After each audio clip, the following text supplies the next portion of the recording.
kune here akamborwiswa munzira. Patime yekungoingenja bedzi, pane mhepo dzinosimuka nekutaura kunodisturba nezvinorwadza. Paproposal bedzi, paplani bedzi,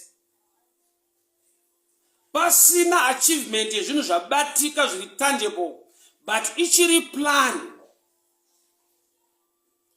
Dhimoni rinonzi Amalekite demon, idhimoni rakafanana nemweya wekushodza kwepamuviri, miscarriage. Kuti nyangu watakura chaakurambwa kubata chawakatakura. Dhimoni iroro harifaita ari mwana aberekwa, rinofaita kuti aregere kuberekwa. The Amalekite demon idhimoni rinongosensa kuti zvatanga kurongwa nemunhu ane kure kwaanoenda, rwendo rwaatanga kufamba ane kure kwaanosvika.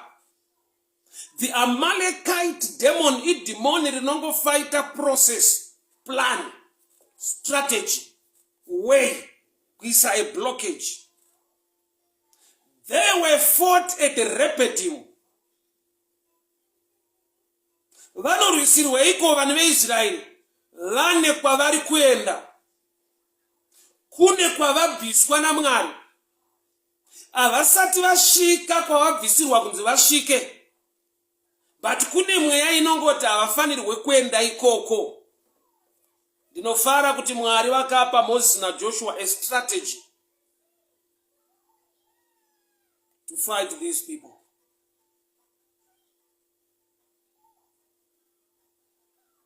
Moses unoisa atari pagomo yaanotumidza kuti Jehovah my banner.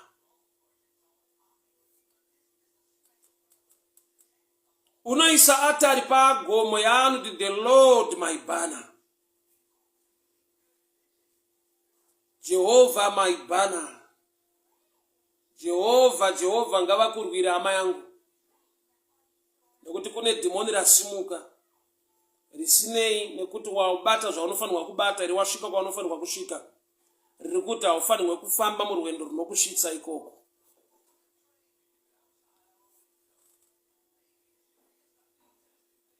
Handizivo ndiri kutaurana nemangwanana anhasi.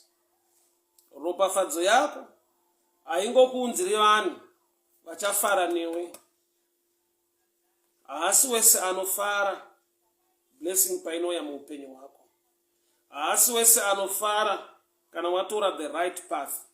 Haasi wese anofara kana wafamba murwendo rinokusvitsa kune zvakarinakira upenyu hwako. Jacob atakura ropafadzo pamusoro peupenyu hwake mumba mamai vake. His brother Esau was not happy. Abel chipo chake chagamuchirwa naMwari, mukoma wake Cain haana kufara. Unozviona here kuti from the Bible times the enemy is always within. Vari kuda kubata Jesu vanoshanda nemunhu anogara achibatana naJesu, achikurukura naJesu wacho, anova Judas. Vanakomana vaMwari pavakazvipresenta pamberi paJehovha, the devil was among them. Mwari ngaatipe meso emweya ekugona kuziva dzinonzi shamwari, ekugona kuziva dzinonzi hama. Ngavatipe mweya wokunzvera, ngavatipe wisdom. Why? Nokuti takavhura madoo kuma enemies akauya seshamwari.